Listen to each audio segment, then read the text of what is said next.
Okay, so I wanted to touch on briefly financial anxiety because I have been talking a lot about applying for jobs and going on interviews and all the things I've been doing, but I haven't really spoke about the mental aspect of it. And before we start, no, okay, I'm not a doctor, and that's okay. Okay, what are my credentials? I've been unemployed for almost 4 months. Okay, so I know a thing or two about financial stress. And I also think that works out because I can just talk to you like you're a person, you know what I mean?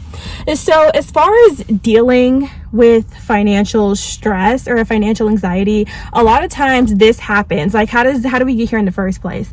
Is when something happens to us unexpectedly. And so I lost my job. I got fired from my job unexpectedly. I didn't get a warning like, hey, you're doing this wrong, you need to fix it or else you're gonna get fired. It just completely came out of nowhere, which shocked me. Okay, because money was great. Okay, like my bills were paid on time. I had a little bit of money in savings, so I definitely was not expecting to lose my job. And so you could lose your job, you can get in a car accident, hospital, vet bills, whatever. Something happens that you weren't expecting. You're worried that you're not going to have the finances to cover it, or you're worried about the impact that this is going to have to your finances. Now, I'm not going to berate you with the you needed to have 3 to 6 months worth of savings in your savings account. That is not this type of video, okay? Because I don't want to say that that's unrealistic. I think that having 3 to 6 months worth of savings in your savings account is great advice, and that is absolutely something that you should strive to be doing. However, if you are lower income, we're not here to talk about what's more and what's less money, but let's just say like your annual take home is $3,000 a month or $2,500 a month, and that's how much you spend, $2,500 every single month, right? For you to just have the bare minimum 3 months worth of savings, that's about $7,500 or something like that, and that's a lot of money for you to have in savings. For somebody who makes $2,500 a month to have $8,000 in savings, how much money would you have to set aside at the end of every month in order for you to accumulate $8,000 if nothing goes wrong in the process of you saving? So while having 3 to 6 months worth of saving is great, I definitely understand if you're not able to do that. When I deal with financial stress, the first thing that I want to do is make peace with the worst possible case scenario. I don't know if that's something that you do, but making peace with the worst thing that could possibly happen brings me peace, because if I can manage the worst thing that's going to happen, then anything else that happens in between that is going to be fine. The reason why that is not a good idea, and that's not a good way to handle anxiety and stress, sometimes that's okay, but the energy that you're taking making peace with the worst possible case scenario is taking away from you actually solving the problem, and it's causing you a lot of unnecessary stress. Because a lot of times whenever something happens like, oh, I got this really expensive vet bill in the mail, or I just lost my job and I don't know how I'm going to cover all of my finances, the first thing that my mind will go to is like, okay, so if I can't pay my rent, that means that I'm going to be homeless. So now I need to sit here and make peace with the idea of being homeless.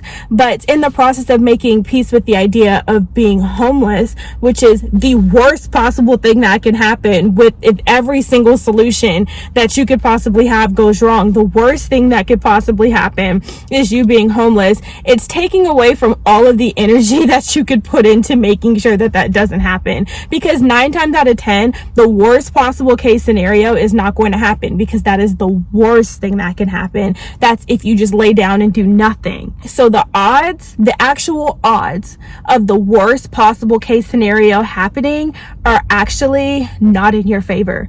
The probability of the worst possible case scenario happening is not in your favor at all. Because 9 times out of 10, if you lose your job or you have a financial situation come up that you need to handle immediately, sure, there are protocols in place, even if you weren't in favor of them. So the first protocol may not work. The second may not work. But once you start getting to the third and the fourth, that's when you might actually see things starting to turn around. You're causing yourself unnecessary stress by making peace with the worst possible case scenario, because the odds of that happening most likely will not happen. Okay, so after we've stopped daydreaming about being homeless, we can come back to reality and actually just focus on what we can do.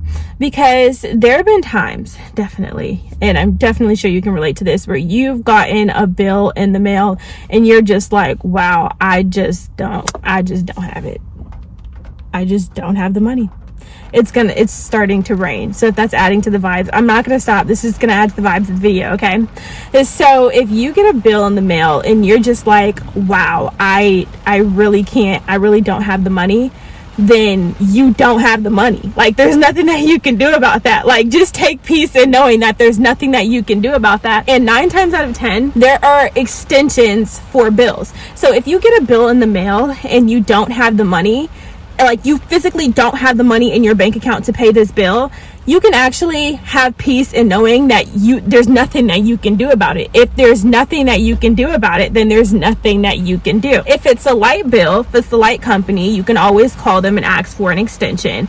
If it's your car payment, then you do have time before the car gets repossessed. So don't make peace with the idea of your car getting repossessed, because most likely if you take action, that won't happen. So there, you can get an extension with your car company. If it's your rent, your rent has to be really, really late. I probably should not be telling you this because I don't want you to use this as an excuse, but if you need to hear this to calm you down, your rent has to be really, really late in order for them to evict you. You have time to figure out, like, at least a month from the time that your rent is due, a month at least, to figure out how to get that rent together before they evict you. And so if you don't have the money in your bank account, like you physically don't have it, like the dollar amount is not there, then you can't do anything about that. So just take peace in the fact that you can't do anything about it. Make a plan of how you're going to pay it, because that's something that you can control. You can create a plan of how you're going to pay it, whether that be doing Instacart, calling up a friend, taking out a loan. Like, you can figure out a plan of how you're going to pay it, but you making up scenarios in your head over something that you have no control over is not going to help you. And I will make this my last point. All you can do is make a payment. I've said this in a previous video, but all you can do is make a payment. So making a payment, in the grand scheme of things, it takes like 2 minutes, right? You open up the app, you go on the website, and you make a payment. And that 2 minutes should not take up the mental space of the 24 hours that you have in a day. Because if you don't have the money to pay it, take peace in that. If you can make the payment, and then move on. Because we're allowing this small, minor thing that's going to take up 2 minutes of our day to dictate our entire day. If you need to pay it in the morning so you don't want to think about it, so you don't have to think about it for the rest of the day, then pay it in the morning. If you need to do Instacart for a couple hours so you can get up the money to pay this bill, then don't dwell on the bill while you're doing Instacart, because all you can do is make this payment and then move on with your life. And lastly, of course, just to keep your mental health at bay, you have to have something that is bigger than yourself. So for me, obviously, I'm Christian. I love Jesus. I pray all the time when in regards to getting through, the season of financial hardship. That has literally been the biggest thing. Prayer, starting my day off with prayer, reading the Bible, whatever it needs to be done, just to keep my mind clear and to keep my eyes focused on the fact that this is not permanent. This is only temporary. Things can get better or worse at the drop of a hat. You can get a phone call with a job offer that you've been waiting for. Your video could do really well on ad revenue. Like, anything can change at any given moment. And just keeping my eyes focused on God and what the main purpose of all of this is has honestly made the biggest impact out of applying for jobs, out of posting YouTube videos, out of doing all of these interviews and whatnot. That is the biggest impact, keeping God first in all of this. So yes, if you're going through a financial hard time, you're in my prayers. Okay, you're not alone. Like, so many people go through financial hardships all the time. I don't want to say it's not that big of a deal, because if I'm in one of my moods and you tell me it's not that big of a deal, I'm gonna look at you like you're crazy. Okay, because it is a big deal. Okay, it's my car, it's my house, it's my lights, it's the groceries, it's everything. But at the end of the day, I mean, if you don't have the money, you don't have the money, and all you can do is make a payment. So it is what it is. It is what it is going to be, and what it not is will be as well. I don't know what Shakespeare said, but in the meantime, stay strong. Bye, guys.